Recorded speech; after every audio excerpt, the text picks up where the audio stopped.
Hello everyone, it is Sterling here from Trader Dale, and in this video we're going to be talking about psychology. To me, this is the most interesting topic when it comes to trading. We'll get into why that is and kind of try to rein myself in from going on long speeches here. But the number one reason, or this is the number one reason in my opinion, why traders can pass evaluations but continually blow up a live account.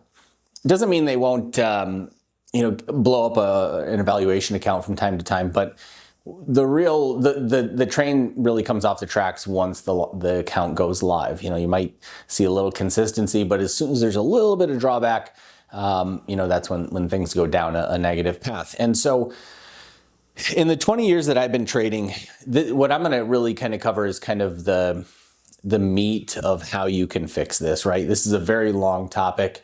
I've spent probably a decade on a ton of courses, many different avenues, years of talk therapy, psychedelic assisted therapy, which, to me is the one that makes the fastest transformation in people and myself, as my own personal experience. For me, that was the case. So there's kind of deeper ways that I think are most people don't really want to go down, especially guys. We're not really into talking about our feelings or experiencing past emotions, reliving them so that they don't necessarily affect us in the future. I can't get people to do some of those harder things, right? We can talk about those. In the Funded Trader Academy, we spend a lot of time talking about that actually, because again, this is the part that holds people back. You can learn a strategy, but we'll illustrate how you can illustrate to yourself whether this is holding you back or not here in a minute. But anyways, the number one thing that I see when it comes to trading is that, again, it's the psychology, but you have to go in with a positive mindset. So that's what I'm talking about here first. Now, what does that mean? I've written down a couple things. A winning mindset in trading is patient. A winning mindset is disciplined. It's focused. It's calm.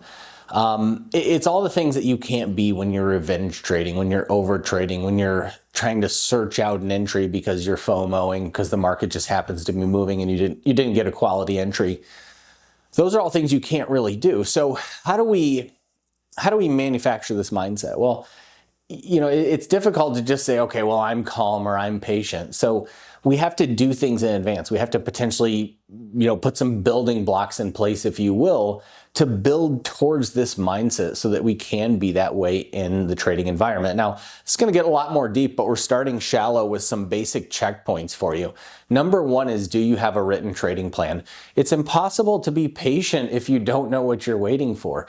Again, I've been trading for 20 years, and I always laugh at this topic because, I ran a live room for a little over a decade, and I would hassle the guys in the room because we were friends. I saw them every single day, 3 hours a day, we would chat. But I would always mess with the guys and gals in the room and say, half you losers can't even send me a trading plan right now. And I hassle you every single day. And I would say things like that, just messing with people every day. And they'd laugh and I'd say, yeah, you're right. And I've been here for 6 months.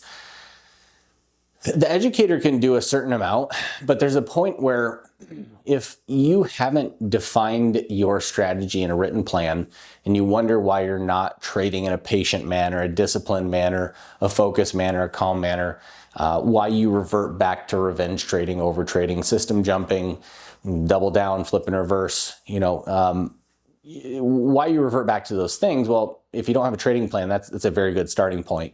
Number two is journaling every one of those trades. Now, a journal is really useless unless you have step one in place. That's why we covered a trading plan. If you're journaling trades that are random, then the journal itself is really, kind of irrelevant in my opinion. So first starting with the plan, then we're journaling every one of those trades. When you're journaling those trades, this is where, for the people that are on the fence and saying, okay, well, I'm not really sure if psychology is the big thing, it's the trading plan, and 95% of people, they just want to jump system to system and never really analyze what's happening in here. So this is a good self-analyzation or analysis moment, and you can do it with simple numbers here. So what are we going to do? We're going to take one simple test. And this is if you have this in place and you're like, man, I have this in place. The entry's just not working. It's the strategy, something along those lines. Well, let's test that if that is the case. So one simple test to see if you're ready to take a prop firm challenge or a prop firm evaluation. Another way to say that would be one simple test to see if your mental trading psychology is on par with somebody that is a a professional trader or somebody that's doing this and making consistent money. So I call it the 20 trade challenge. I've talked about this for years, and it's a very simple challenge that I would always put to my guys. Can you send me anywhere in your trading journal where there's 20 trades in a row that exactly follow your plan? And what that means is, maybe it's multiple losses, a win, couple wins, a loss. I don't care if it's negative or if it's positive, but are you able to consistently follow a plan for 20 trades in a row without reverting to whatever you go to personally? Because again, everybody's different. Some people lack confidence. They won't pull the trigger after a loss. Some people get overconfident. They start thinking they can see the matrix and they know every tick, and they start trading it in that fashion until one goes against them and they blow up. Some people get in a loss, keep moving the stop loss, and one trade blows them up. So whatever your spiral sequence is, can you take 20 trades without going through that sequence? And this is a really good metric, especially, again, if you have that plan in place, because you're not going to have 20 trades a day that are following your plan. If you have 2, 3, 4 trades in a day, well, 20 trades, even at 4 trades a day, takes 5 days. I have found that in that time, you will come out in that time. You will be exposed. Your faults will be exposed very likely within even that short a period of time. That's why I don't set this at 100 trades. I don't need to. I've done this long enough to know that 20 trades is a clear enough mirror for you to get a picture for you to get a clear enough picture to see who's screwing who. Are you doing it to yourself? And this is where you got to be honest, because that's the lowest hanging fruit. If you see, hey man, every time I take a loss, I spiral, I flip and reverse that trade. I go looking for other setups that are kind of random, and you notice this sequence. Well, guess what? That's the lowest hanging fruit for improving your results. So it shouldn't necessarily be looked at as a negative. It should be looked at as a positive, in the sense that, okay, I found something I can make some serious improvement on. So really big test there for you. And, at some point, like I wrote in here, the whole point of this thing is at some point you have to act bigger than the emotions that are present. So for guys, 80% of us are going to have an anger response to trading. That's just how it typically results. Guys tend to have sadness in childhood. We cover sadness with anger. Really basic psychology here. And then anger is the more safe emotion for a grown male adult to express in the society. And that comes out through a variety of ways. That is just how it is. You'll notice that in your trading. Most of you guys are shaking your head, nodding along. Women have a variety of responses. Could be an anger response. Guys can have a lack of confidence response. Everybody can have any response. I'm just saying the average is that's what's going to happen. And that's a hard thing to overcome. And what the beauty of this whole thing is, just like you can't necessarily overcome it in real life, just like, you get cut off in traffic, you get pissed and you're mad for the next hour and over something extremely small. If you fix it in trading, you'll fix it in life. And that's the beauty of this whole process. That's why I love trading psychology, because one thing is everything. You can't be a disciplined trader and be a slob at home. You can't have dishes in the sink for 2 weeks and be a disciplined, super focused trader. I just don't think those two exist. How you do one thing is how you do everything. So that's why in a lot of other videos I talk about, like, how do you start your day? The first 30 minutes, the book, The Miracle Morning, like getting these things in line, because who you are as a person in general is who you'll be as a trader. Okay, so got to eliminate these things. Again, speaking as having mastered all of these and many others, you can't trade profitably while doing these things. So how are we going to fix this? Well, let me flip over. I'm going to flip over actually to a section from the trading psychology course in the Funded Trader Academy. This is a one-on-one trading thing that we do with Traderdale students that are looking for more of a one-on-one experience, working directly with myself as well as our team of prop firm funded traders, watching them trade live.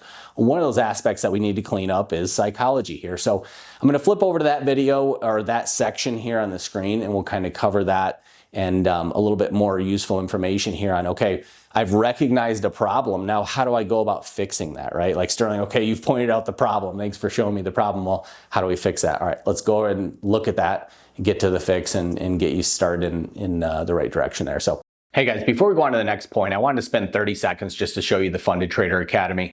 All you guys are going to be aware of our self-study packages. That's the primary way people access Trader Dale. But the Funded Trader Academy is where you work directly one-on-one, essentially with Dale and our other team of prop firm funded traders. You're going to go into the room, you're going to see them trading live day in, day out. You're going to be able to ask them questions live, go over the market live, potential trade setups, have the ability to ask them questions after the fact, post trades, get video feedback on those trades.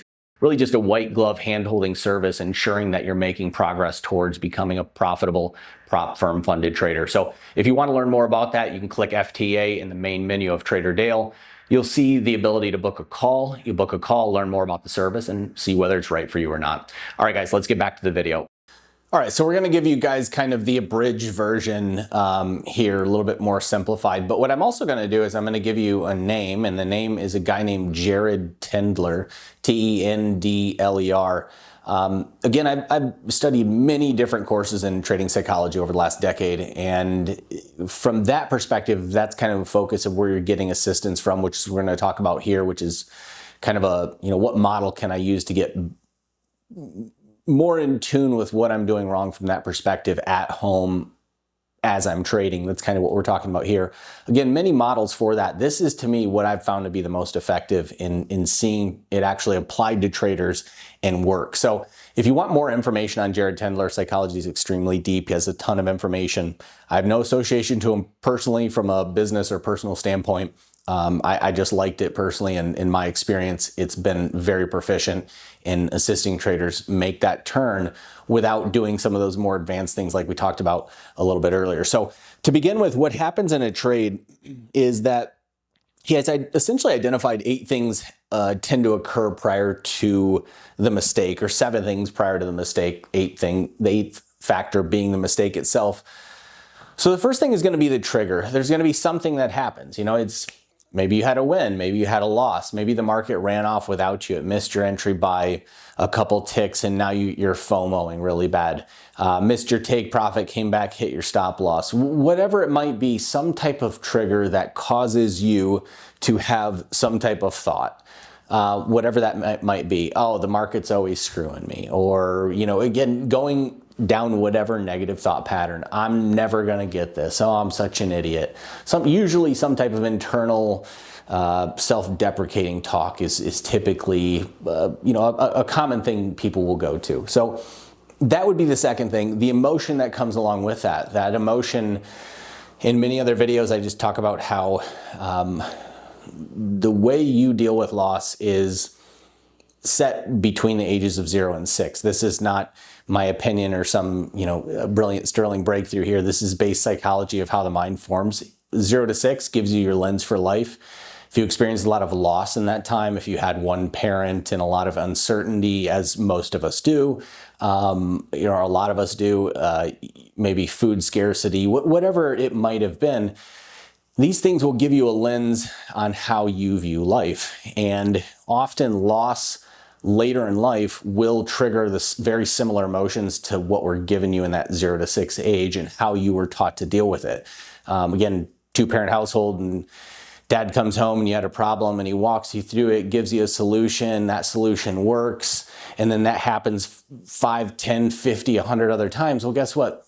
You learn to work through problems. Whereas if that support system isn't there, when problems arise, you likely have a more adverse response to that problem. You get down on yourself. You're likely to quit much easier. And so this lens, again, I can't get to that lens. I always joke with the guys on the Funded Trader Academy calls, like, look, I can't get to that 0 to 6 lens on how your parents shaped you and why you are the way that you are, why you feel the way you feel.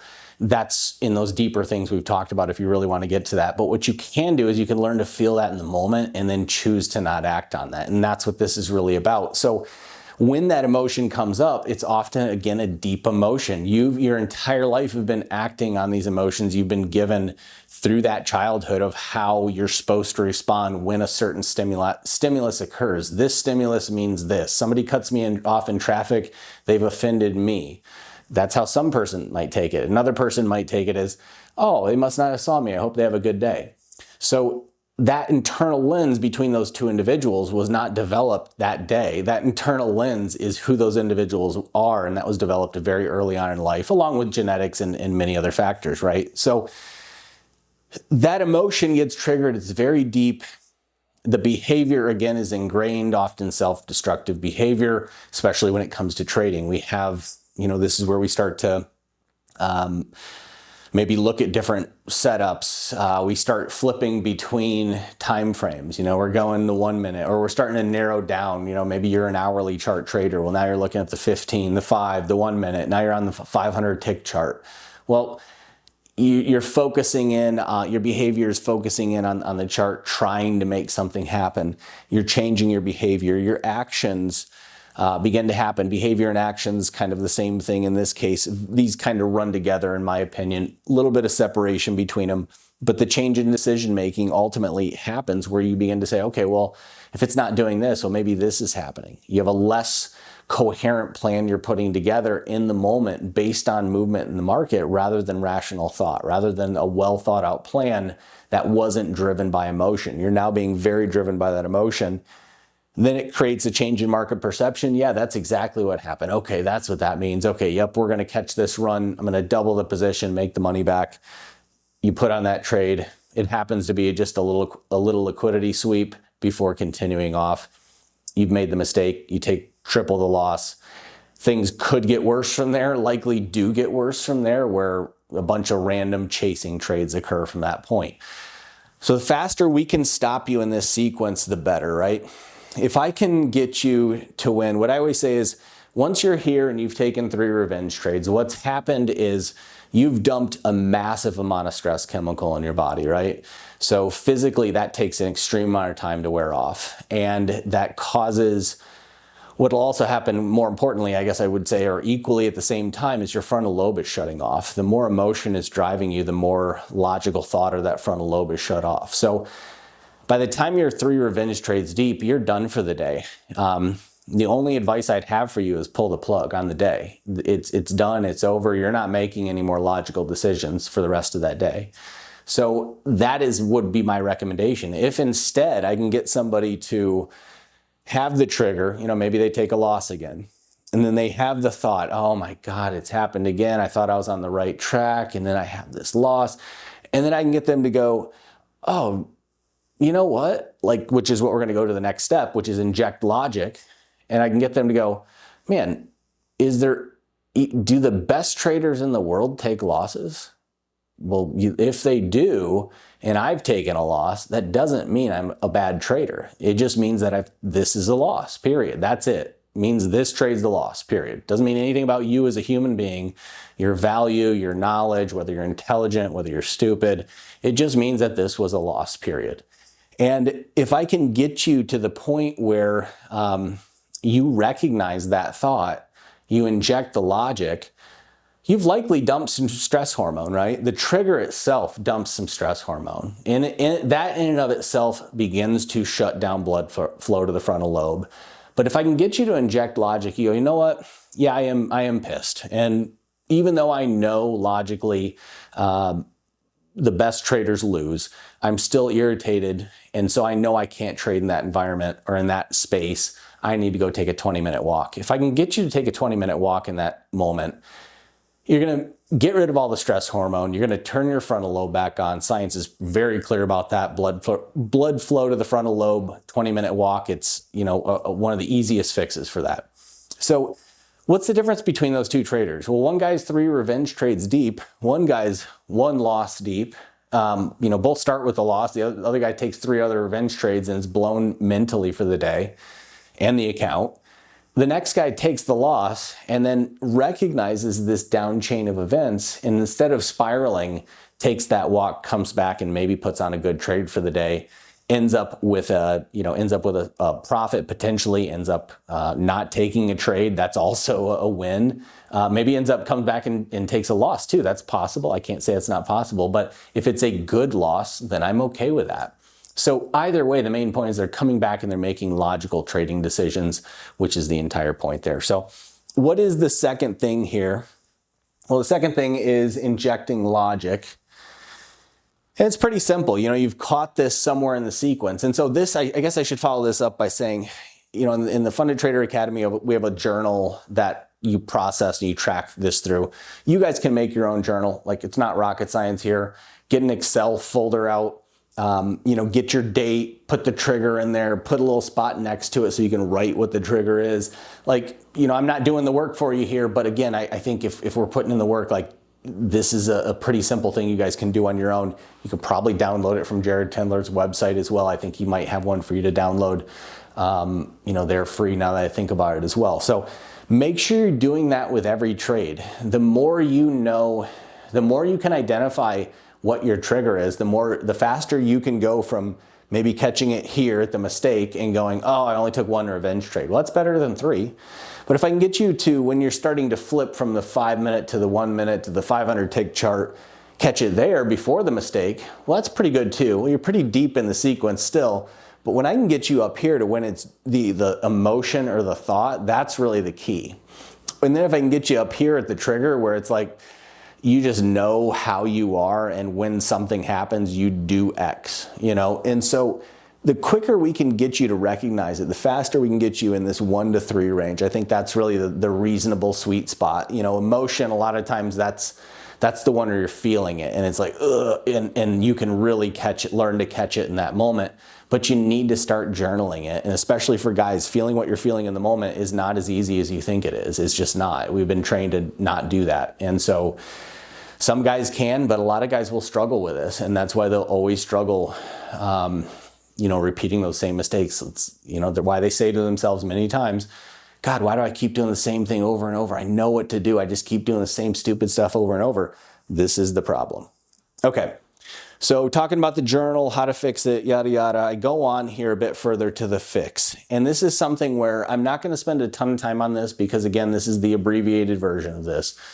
If you guys want to spend some more time on this, Jared Tendler has a ton of information on that. I would highly recommend that. But what you're doing is you're injecting logic. You're recognizing, you must learn to recognize when you've entered the mistake loop. The faster, the better. That's the first thing, is that recognition. And then what I go through here is it talks about a few other things. Disrupt. You may have to shut the computer off, go for a walk, meditate, breathe, something. You have to get outside your space. So for me, meditation is a huge thing. I meditate for at least an hour a day. And then if it's, you know, I don't typically have to get to the point where I need to go take a walk, but that I think is probably, in my opinion, the next best or the best option really for most people is get out, go take a 20-minute walk. It's the best thing. Everybody can do it. You know, get on a treadmill, whatever it is, do something physical for 20 minutes where you're engaged, preferably a walk. That's, you know, they just found that has worked really well at frontal lobe blood flow. So, all right, inject logic. This is the third thing. This is kind of the main point of this third topic, or this the fix topic, I should say, and that is injecting logic. So as an example, do good traders lose? You know, like that example we talked about, you take a loss. Well, do good traders lose? That's a logical question to ask. If they do, well, then why do you think you're better than the best traders? That's really illogical. So anyways, continuing on with this, FOMO.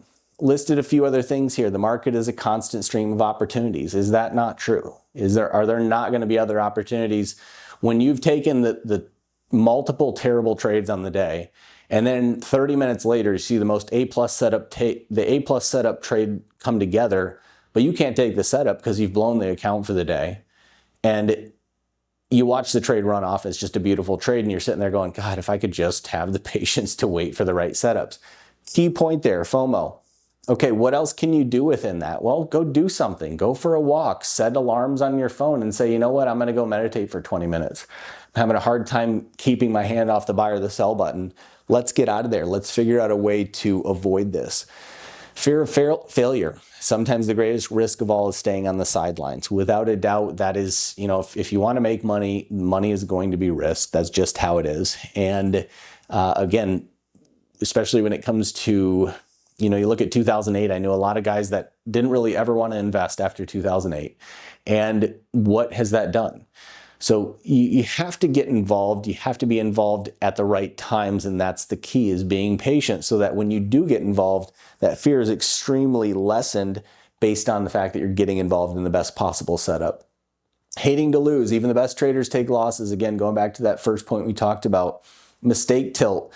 Mistakes equal learning. Learn from it. Consider it an investment. Move along. Mistake tilt is a big one. You know, you make a mistake, whatever it might be, you forget to put a stop on. This is one that happens to a lot of people. I'm not going to say it's common like day to day, but these mistakes where you go, how did I do that? They will happen. You have to account for it. One of the big ones is I didn't put a stop on, or you know, you thought you did one thing, you did something else. The mistakes, they can be really rough because it can be a big blow. And so again, consider it a learning opportunity, put it in your trading plan. How do I avoid this mistake in the future? Well, if I want to, you know, say when I've placed a trade, say you carried a trade overnight or something in your personal futures account. Well, at 5 o'clock, I set or 4 o'clock, I set an alarm in my phone where every day prior to market close, I check my positions and I place stops, I place take profits if I'm going to leave them on or I close them out. You know, there's ways to set checks in here, so we're not really, you know, having these issues once. They might come up once, but don't let them come up again. That's the whole point of this. All right, so we move on to injustice tilt here. This is one that I always like because I'm a golfer, and I think in golf it's kind of the same thing. You know, at the end of the round, man, I should have been a few rounds better. I got screwed on it, this and this and this. It's a common thing you'll hear golfers say. Well, it's a common thing you'll hear in the poker world, common thing you'll hear in the trading world. And that injustice tilt can be, you know, that can be, again, where the downhill spiral spikes, or it starts, I mean, where you get a frustration level from, oh man, I got screwed again, maybe got stopped out by a tick or two before it turns around and hits a take profit. What I would encourage you to do to kind of fight this is, it's what I started doing in golf, and that is I would have a good and a bad column where I had a good break or a bad break, or like something a little more positive expected or a little more negative expected, and I would just put a check mark in each one of those columns. And I would encourage you to do the same thing in trading. What you'll find is that there is always a very even distribution of good and bad. There is never a distribution of constant bad. If you are following a plan, there's going to be many times where you hit a take profit by a few ticks, only to see it come back and hit where the stop loss would have been, or it misses a stop to go off and hit a take profit. So keep that check column, and that's going to be a good reference for you. You have something bad happen, well, hey, let's look at the grand scheme of things. I got this check box on my desk, tells me over the course of time, this is a very even distribution. All right, lacking confidence. This is one where, again, it happens all the time. The wheels come off after one trade, and you know, people will trade well for a week, 2 weeks, a month, and they have one trade and they're just in the right frame of mind where they don't close the trade and that trade wipes them out, or that one trade creates a frustration which leads to 15 revenge trades which wipes them out. So the big thing to remember here is, this is a good thing that I've written, or that a good thing that I think is kind of comes, you know, directly out of the Jared Tendler book here, is that I've spent X amount of hours learning, perfecting, and detailing my trading plan. Am I really going to let one trade change it all?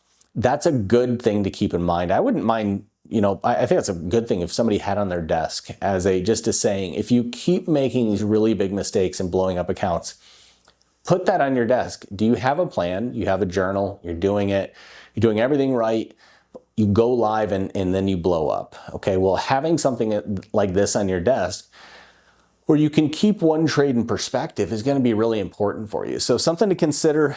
Continuing on with this, again, not spending a ton of time on each of these, because you could really spend, I mean, you could dig into these and spend a ton of time on the deep psychology of each of these and how they can affect trades. So we're kind of covering the base of this, and then just a general, you know, good, simple injection of logic for you guys to get an idea off of. Over time, you might find 3, 4 different variations that you add in on your own, where you have your own page of, hey, I really need to get grounded here. I'm thinking stupid. I'm about to take another trade. That's just some random trade. Okay, how am I going to ground myself? I see exactly what I'm doing. Let's inject some logic. I'm FOMOing really hard, or whatever it is. I have some serious overconfidence in this case. Okay, well, stop focusing on the desired outcome and start focusing on the process. Again, goes back to your trading plan. If your process is tight, then what you're going to find is you're going to automatically have the confidence, because the plan is already telling you, here's step 1, here's step 2, here's step 3. Boredom. Gamblers look for trades to take. Traders only take trades that fit their predefined trading plan. That's such a key point, guys. Everybody wants to be in the market, and a lot of people devise ideas to try to trade more, and it's just statistics show that it is an inverse correlation without exception. I have never seen this deviate. I've spent, again, 20 years in the market, 15 years educating. Every trader I've ever met, every statistical breakdown of profitable traders I have ever seen, it is a perfect inverse correlation. If the more trades you are taking, the lower the profitability. So, if it's a perfect X here. As you're going up on number of trades, you're going down on profit.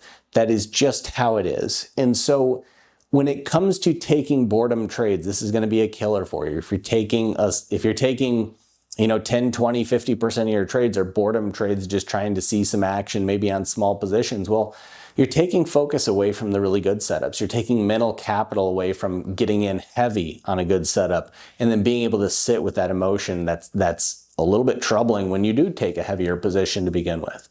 And so it's not the proper action, in my opinion, that you'd want to be taking at that point. And so when you're looking at this and you're kind of analyzing it and you're saying, okay, well, if based on what profitable traders do, they're not taking a lot of trades, well, automatically rules out gamble trading, or boredom trading, I should say. Focus. Trading is a job. Treat it like a business. When the trading session's over, then I can focus on what I want.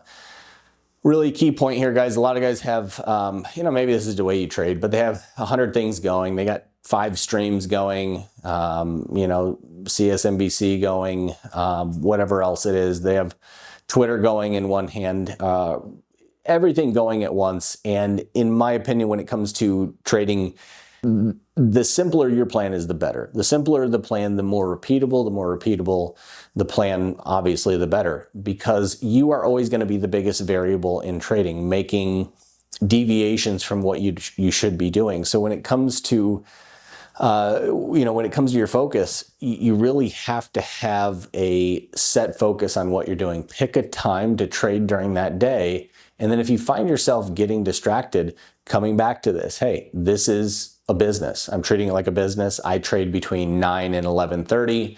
I focus during that time. I don't have my phone open during that time. I'm not sitting there tweeting during that time. Not looking at a bunch of random YouTubers trading during this time. Trading my exact setup with focus, with discipline, maybe listening to some light music, relaxing, sipping some coffee, but not overstimulated. Your focus just looking on your setup. So again, all good reminders where you can write this stuff down. You can take all these topics. I'm losing focus. Okay, well, that's a good one to start with. Maybe, again, you write a few more. When it comes to boredom trading, here's a good one to start with. Then maybe you post a picture of what boredom trading looks like, where you post a picture of the end of the day with all the trade arrows of your buy and sells from when you went from boredom trading, took a little bit steeper loss that stung enough to get you into revenge trading, which got you into blow up. So show the progression maybe in a chart. That's a really good thing to keep in mind. Sometimes pain is the biggest motivator. In my life, pain's always been the biggest motivator. I mean, maybe I'm just a little slow, but that's, that for me has always been the biggest motivator. All the same throughout this thing. You are using this kind of as a blueprint. When you find, okay, I found this emotion is my trigger, well, especially focus on that one. The emotion is lack of confidence. We'll come over here to lack of confidence. Build on this. The emotion is hating to lose, and then the result that occurs from that, okay, we'll really build on this. What other things can you put in there? What other activities? What is your sequence of events that you've built for yourself to ensure that you don't let yourself emotionally spiral? All right, guys, I have rambled on for quite a long time, probably 30 minutes here. So I'm going to wrap this one up. Hope you enjoyed this video on trading psychology. Honestly, I could go for quite a long time on this topic. It is, you're never going to look back for the time you invested in trading psychology and finding out who you are and why you do what you do, especially if you repeat things and you can't stop yourself from doing the same thing over and over again. Well, it doesn't matter how good you are at trading a profitable strategy if when a loss comes, you take 5 revenge trades, right? So if you find yourself in these sequences, these patterns, I would encourage you to let psychology be the single most important thing you focus on, until you get to the point where you can take that 20 trade challenge and actually pass a 20 trade challenge. So that's going to do it for this video, guys. I hope this video was helpful, and I'll see you all back for the next one. Until then, happy trading.